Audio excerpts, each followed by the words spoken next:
Welcome to Lemon Studios, where we talk anything and everything entertainment. I'm, of course, the Lemon himself, Zeke Lemon, and this is my review for The Boys Season 4, Episode 4. But before we get into that, let's get the house clean out of the way, shall we? I'm just leave a like, comment below, let me know your thoughts on this week's episode of The Boys, and of course, hit that subscribe button as it helps me grow into my YouTube career. I would greatly appreciate it. Now with all that out of the way, let's get into the review. So, this episode of The Boys is really continuing the themes that we saw in Episode 3, where it's just about, hey, facing your past, whether that's going to make you stronger, make you weaker. It's definitely not going to be easy to go through it. And the main three that we really follow here is Frenchie has a presence, but he mainly has the beginning and then the end.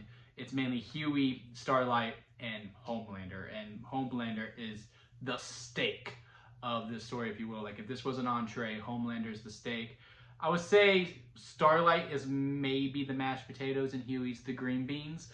But all of them really, really hit all A, B, and C storylines. And they all had a beginning, middle, and end, I would say. Well, Starlight kind of left in the middle a little bit, so maybe she was the C storyline. But Huey had a mini arc in this episode. Also, this episode to me was much more easier to digest as opposed to the last week's episodes. Because consuming 3 episodes at the same time is a lot, especially with the what The Boys does. If it was week to week to week, I probably would have been struggling a little bit because I said episode 1 starts really strong and then it kind of gets a little shaky, and episode 2 was all right, then episode 3 brought me back in. But at the same time, they felt like one gigantic ass episode, while this was just one, and it really knocked it out of the park. I said in my immediate reaction that I think this might be my favorite episode of The Boys ever, and I am still thinking that after having quite a bit of time to really process it because of how character driven it was. I mean, Huey getting the news that, look, your dad ain't gonna make it. He's basically gone. You maybe have a couple of days left. Just be transparent with you. Just get it together, and it's probably time to pull the plug. He's trying to tell his mom, please don't do this, and his mom's like, no, it's probably time. I'm like, yeah, man. I mean, it's horrible the way that he is living, but it is probably time for him to go. But he gets the idea, and I think we all had the idea as well when, he was saying, I was like, just get some Compound B, and that's exactly what he does. Finds A-Train, and he goes, look, A-Train, you do this for me, we're good. I will move on. Just give me the Compound B. And A-Train goes and gets him. There's a nice little fun moment. I think there was a blocking issue with that too, because look, as much as I like the moment between A-Train and oh, what's her name? It's not Mallory, is it? I forget her name, but the girl who plucks her hair out. That, she took a dump in, Homelander's toilet, and he still needs some Compound B. Where's the boy? Where's Homelander's son at? Like, is he at school? Like, I just wish there was an explanation, because I just felt like there would have been more attention if the son was there. Like, okay, will he tell Homelander? Will he not? Because A-Train, I don't know if he is made to make it to season 5. But yeah, just that one bit, funny as it is, still felt like a bit of a blocking issue there, because I just want to know where the son was in this whole entire debacle. But yeah, he goes and grabs that for him, while Huey and Kimiko are dealing with what Kimiko is dealing with and facing her past, where she was part of this, trafficking group, and she was actually recruiting, is what we find out from the girl that she was with, and she's explaining, like, look, you lured me in with ice cream and then you kidnapped me and then we fought. No, I am not going to forgive you, and no, I'm not going to follow you. I hate you. I want you dead, and that's why she is attacking her. And it makes complete sense. Again, facing your past, dealing with the demons that you have made, and facing that head on. And do you let that define you? I feel like that is the main thing that this show is communicating. Not just with Kimiko, not just with Huey, because he had this rage.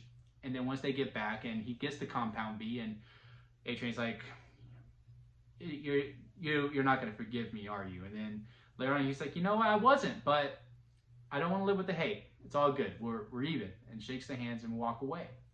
And then he does come to events, okay, probably try to move on.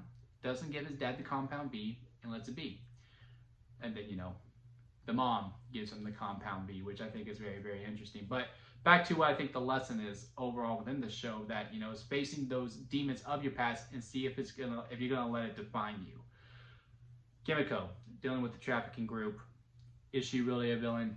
Is she not? Of course she's not.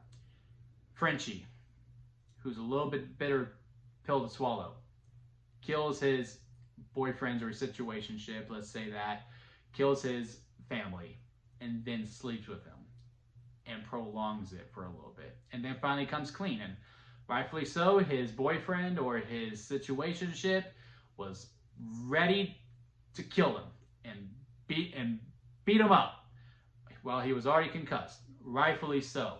What's to come of that? What does this make Frenchie? Is he truly a bad guy?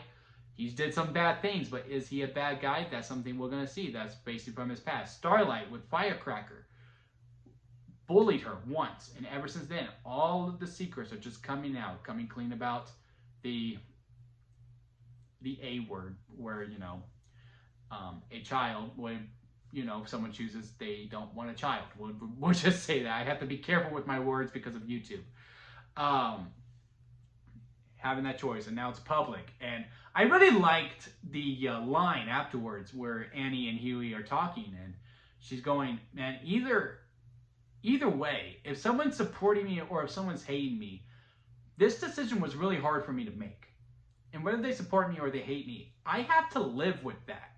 And I'm going to be reminded of that situation no matter what. And I think that was really smart and potent. I don't know if that's the right word to say, because, yeah, even if you are in full support of someone, if you're pro-choice, if you're pro-choice and, you know, you're like, no, everything's fine, you're still reminding this person of a very hard time that they dealt with, that I feel like a lot of women can relate to.